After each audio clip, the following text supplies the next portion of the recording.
Hi, Dr. Clad. How are you? I'm good. How are you? I am doing wonderful. Good, So, good, I good. do have I do have a question for you. My Yes. question is, how do you deal with procrastination? I don't know if they're kind of like simultaneous, where it's procrastination and laziness. I'm 36 years old, and I feel like Wait a minute. Wait, wait, procrastination has wait, really. Michelle. Wait. Mhm. Mhm. Don't ask me right now. Let's wait a little bit. Mhm. So, how do you Now, deal with that? How do hold you on. deal with Hold that? on a second. Now, let me ask you a question. Now that you're asking me, how painful is it to ask me? um. No more painful than it would have been if we had waited another year, right? True. Okay. So, one of the keys to procrastination is also how we're evaluating in the moment what we're thinking about doing in the future. But you actually get into the experience, which is part of, before I even hear your question, part of the cure for procrastination is to take a little bite. And then you find out the Mm. experience isn't as bad as you thought it was going to be. But anyway, so now ask your question. I've procrastinated long enough. Uh, so let's have it. Okay, so I mean, just daily getting up and doing the things that I need to do. I'll be consistent for about 4 days, and then if something triggers me that I've been dealing with emotionally, uh, if I get that trigger, I go right back into my same routine, which is not doing much at all. So we're really not talking about procrastinating. We're talking about kind of dropping out, Yeah, yeah. I quitting. mean, and the thing is, mm, am I quitting? Do you think that's it? Or you're not doing it. I mean, you're True. procrastinating if you're waiting to do it and then you do it, and Okay, gotcha. the waiting is costing you something. People don't pay their bills on time. They procrastinate. They're going to pay the bill, but the Mm. procrastination is causing you problems. That's different Mm. than starting something and giving it up and stopping. That's a whole different psychological structure, really, that causes that. So, which is Mhm. it? And what? How do you get Um, triggered? you, oh my gosh. Okay, I have a twin sister. Okay, and I feel like since we were young, we were always compared to each other, and Yeah. now it's getting even worse, even in the church, where it's like I don't even think it's people. It's like spirits that get into people to really get us against each other, and I know that the Lord had told me if I don't deal with it's not the person, if I don't deal with the spirit of rejection, it's going to end up going into someone else. It's I've got to deal with that. It's not a particular person. Um, and they'll usually make me feel like you're the bad twin, and then she's the good twin. So I've always had that feeling of like badness, but Okay. I've So what learned have to you what conquer it. have you done? And so when something Hmm. will happen like that, that depresses you, and then you stop getting up early and doing the things you got to do. Is that kind of the pattern? Right, right, Okay. right, And it exactly. always goes back to this one trigger between you and your sister. Yep. Okay. And what have you done to get that trigger healed? I've sought the Lord, and He's told me what it was, and that I was blaming people. I was blaming people, and that I had to look inside myself and just be consumed with Him, and to know how much He loved me. And I just sought Him, and I got that. But sometimes the trigger is still there, and I feel like I've got to put in more of the work. Okay. Well, Because the Lord has that's told me, probably. yeah, I'm sorry. go Go ahead. ahead. No, no, go ahead. You got answers. Well, I'm listening. um, I'm kind of resonating with what you feel like God told you, and one of my favorite verses, and it is this goes deep into scientific research about comparisons. Um, Mm, when people compare themselves to someone, it is one of the most destructive things psychologically that anybody can do. my God. Mm, And Galatians 6, for example, let me give you a few examples because you're a person of faith. Galatians 6 says, be proud of your own work, not mm, comparing yourself to others, but examine your mhm, own work and look at it. mhm, Now, that is such a simple verse, but there's reams of scientific research that goes into this that validates mhm, this, that people that are always looking for external cues to validate whether they're doing well or not, judging themselves in relation to others, absolutely do worse for 1,000 different reasons. And mm, when they're not doing worse, they stay stuck at the level they are because some people compare themselves to others who aren't doing as well. You see people do this morally all the time. They got some mm, significant areas in their lives that should be addressed. And somebody says this, well, I'm not as bad as so and so. He's such a blah, blah, blah, blah, blah. And now I'm fine because I'm comparing myself to some idiot.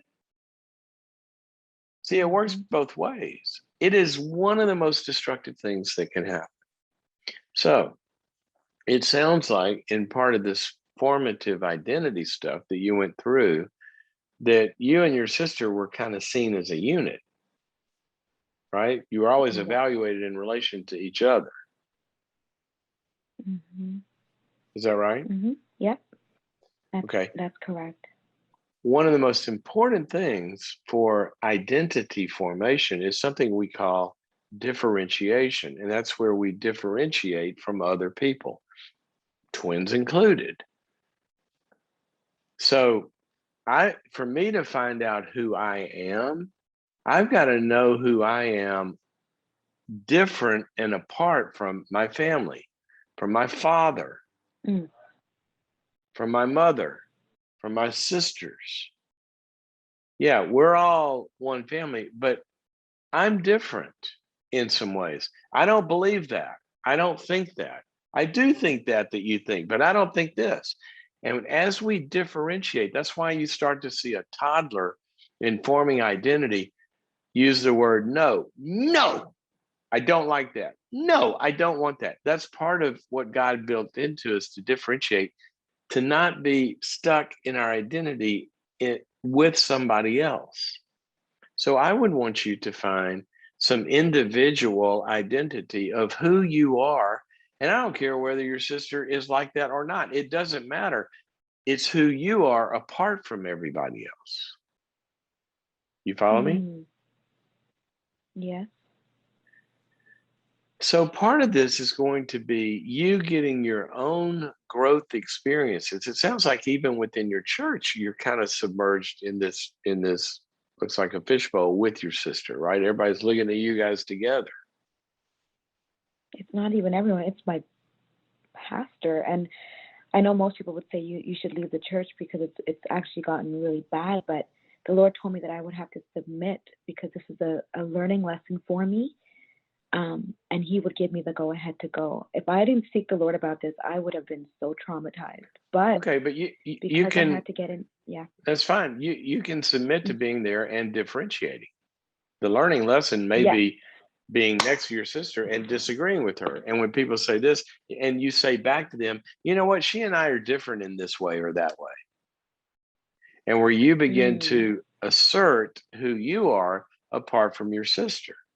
Because everybody's trying to put you guys in this thing, and you're going, well, that's her life. She's different. Let me tell you about my dreams and goals, and here's what I'm learning. And there needs to be a little bit I instead of we. And I would begin to look mm, at some of this identity formation, A, and B, I would probably find somebody good to go talk to. And just like you've done with me, but in much larger scale, of what this felt mm, like and how and the hurt that was involved. And when you were compared to her wow, and start, because there's going to be some anger in here too. You're going to be bugged when you start thinking, I'm mm, tired of being tied together. I want to be a person. Good. You're God's daughter. Right. He's got another one that happened Right. to be born at the same time you are. But in God's mind, all of us were born together in eternity. And then he just spread that out over a long, long period of time. Is one thought that he had. We're all twins in that sense.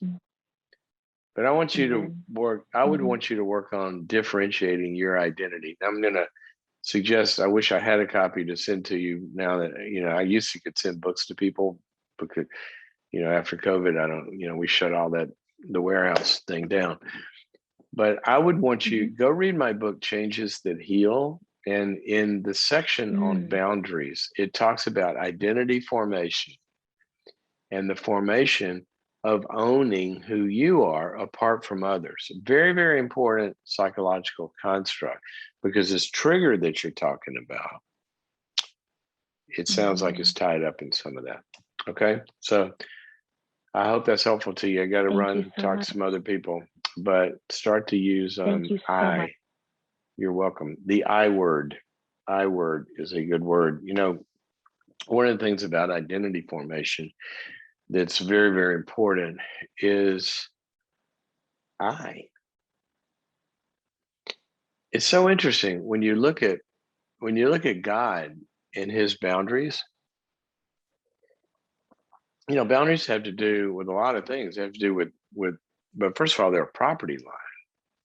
So, right now I'm sitting in my house. All right. Well, on this property, I am different than my neighbor over here. She gets to choose whatever. She wants to paint her house green. She can. She can't paint my house green without asking me, because on our own property, our own boundaries, we have something the Bible calls self-control. One of my favorite verses, Jesus said, "Is it not lawful for me to do what I want to with what is my own?" Can't be controlled or manipulated. You have choices. So God asserts, I like this. He says there are 6 things that he hates. And then he says, I love it when you guys do this or that. He says, this makes me happy. This makes me mad. I desire this. I don't like that. And see, that's how humans differentiate their identity as well. I can look at my girls, and they are so stinking different. I mean, they're alike in a lot of ways, but they're different. And that's one of the beautiful things. And I don't want them comparing themselves to each other, because they're both going to lose. And if they win, they lost, because they think they're better than in some way. Then they just lost the upside of who they could be. And we should never compare ourselves with. I was talking to a guy about Jesus not too long ago, and how we all need forgiveness. And he says, well, you can't tell me that I've got to, I got to turn to Jesus to be, you think everything's just going to be forgiven by everybody, if they just do this. Said, so, he said, I'm a good person. I mean, look at, I've never murdered anybody, or I've never, done this, or I've never done that. I'm a good person. I don't need this. And I said, so your bar that you're evaluating yourself, this is my goal in life, to not be a murderer, and that makes me a good person? What do you want, a cookie? Because you're not a murderer? Have you never fallen short in some other ways?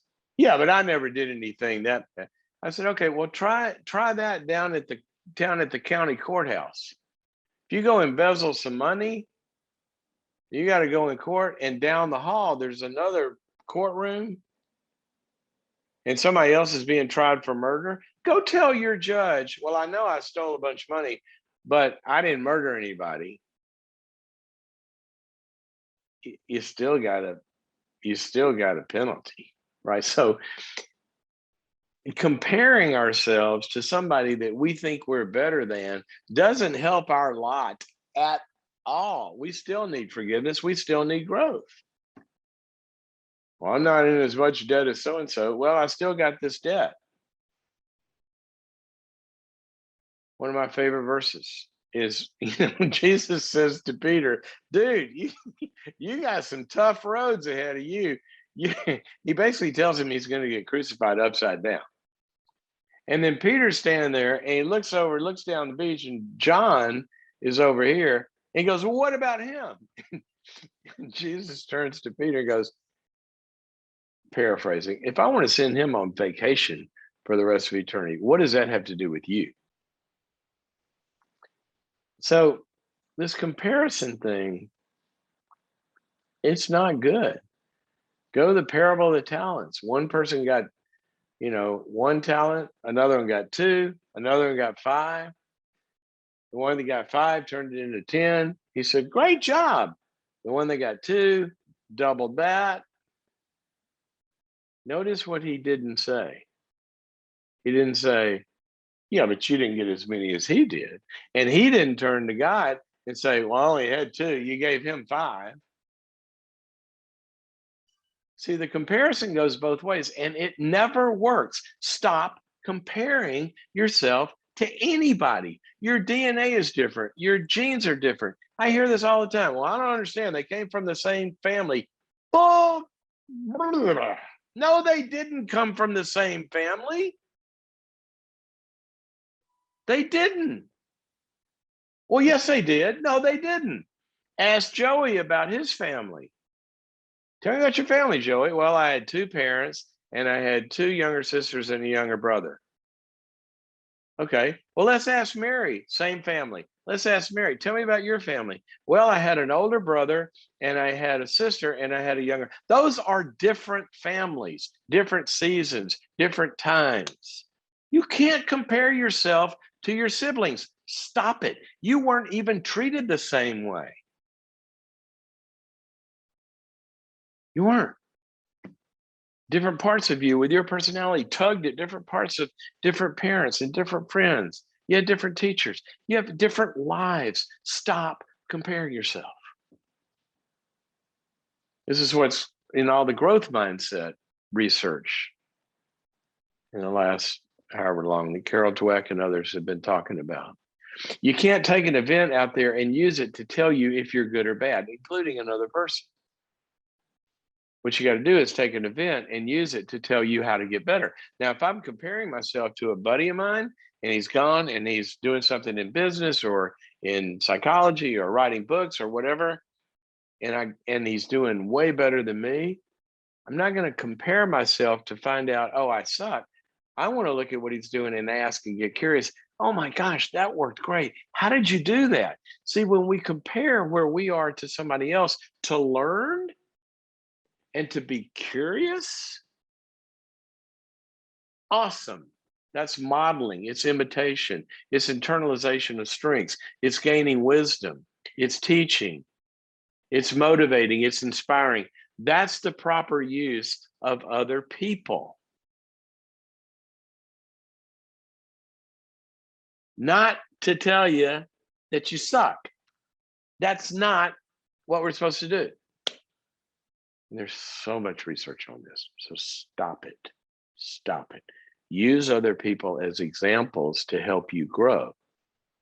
And on the negative side, use people that are struggling to humble you, not make you feel better. What does God's word say about this? Galatians 6. If you see someone who is struggling, caught up in a sin, addicted, whatever it is they're doing, don't sit here and judge them. It says, go and restore them, help them gently. But then it says something else.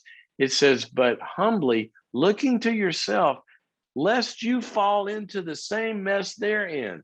See, comparison to somebody who's not doing as well should be a humbling experience, knowing I could screw up too, not a comparison to make ourselves feel better. And I go crazy, as you can tell, my hair catches on fire. when I see people comparing themselves because I just feel for them in how destructive it is. You can't do it. It's your life that you were given by God. And each of us has to take that life and own it. Use other people as teachers and inspirational models to learn from, but not to judge yourself by. Because if you judge yourself and you come out less than, you're wrong. And if you judge yourself and you come out greater than, you're wrong because you're not the same. And we're not going to go to judgment before God at the end.